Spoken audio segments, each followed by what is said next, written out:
Warmly welcome to Exploring Miracles. I am exploring the text in A Course in Miracles, lesson by lesson, and doing my best to reflect on the text as I go with it. And today we have come to lesson number 103. God, being love, is also happiness. Before I start, the words love and happiness are mentioned over and over and over again. I know that we all have, most of us, have charged the word love and happiness with so many, due to so many experiences in our life. So it can be hard to hear and read God is love.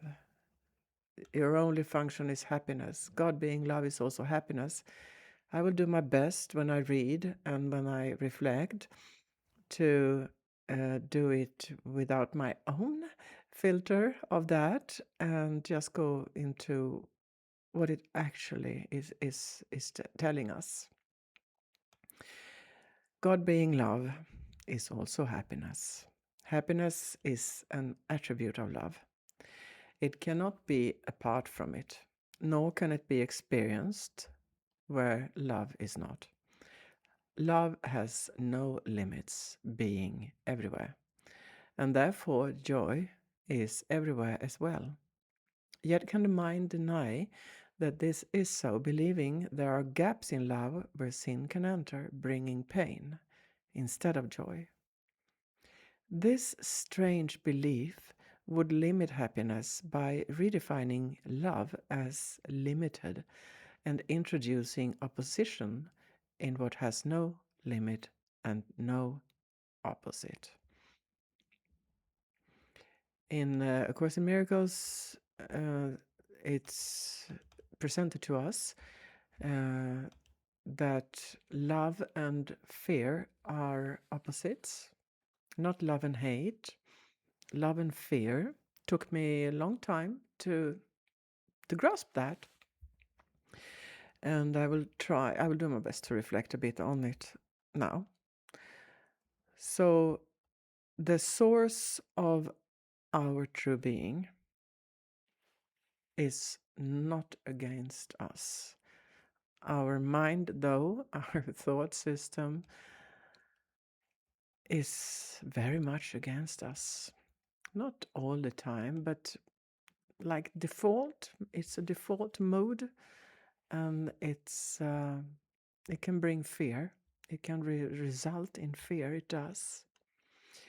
So whatever we believe about God and reality or consciousness, the foundation of existence is not built on punishment, lack, or conflict.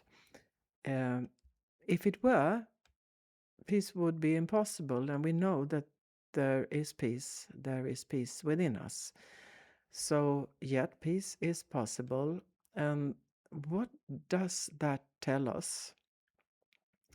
There is a level of us that exists before personality, before history, before success or failure and experiences, and before life happened, before self-image that we might have created, most of us have.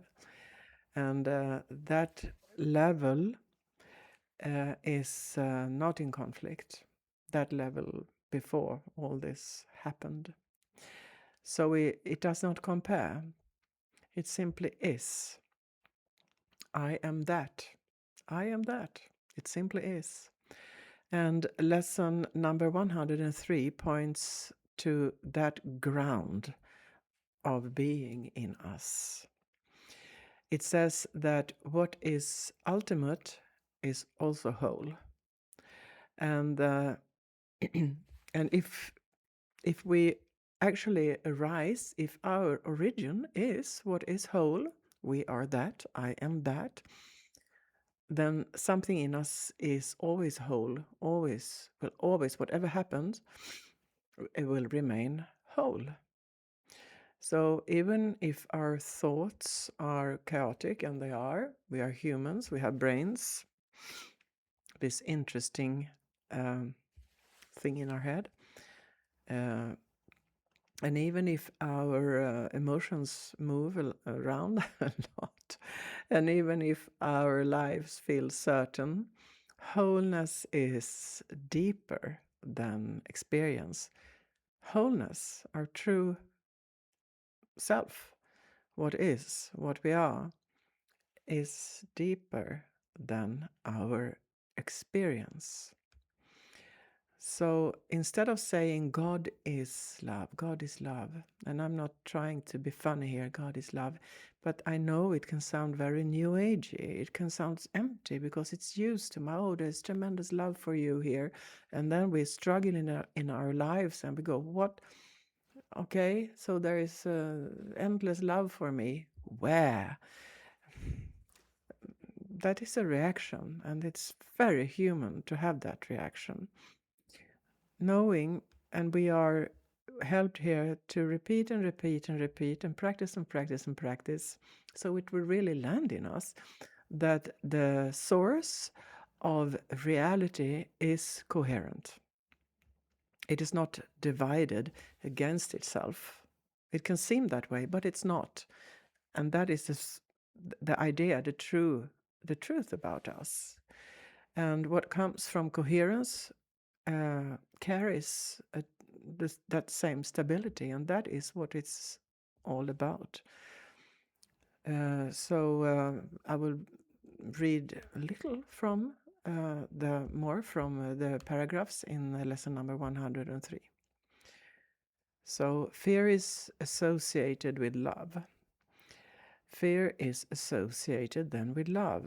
If we are having this thought system of opposites, and it results become the heritage of minds that think what they have made is real. And again, our old thought systems is in opposition to the other that we might not be so familiar with, but we are taking baby steps to be familiar with it, actually to be it, because that's what we are. We just rely on this. And here's the practice for today. God being love is also happiness. We just accept it. God being love is also happiness. To fear him is to be afraid of joy. And maybe some of us have been afraid of joy. And why? Because we think that we have to earn it. We think that it will be taken away from us. We cannot be too happy because then we will be unhappy soon, and all that thinking can make us afraid of joy. It sounds weird, but that's the human way. So the practice periods now, begin them with practicing this association that to fear God being love is also happiness. To fear him is to be afraid of joy. Begin your periods of practicing today with this association, which corrects the false belief that God is fear. And many of us have learned that God is something that rules over mankind, and we shall fear God. And when we pray, we do it in fear. Please, God, please. But prayer is to let God talk to us too. It also emphasizes happiness belongs to you because of what he is. So we repeat today, God being love is also happiness, and it is happiness I seek today. I cannot fail because I seek the truth. This is an important lesson. I never found this lesson so easy. Thanks for taking from your time to taking part of this. It's important to me to know that, and see you soon.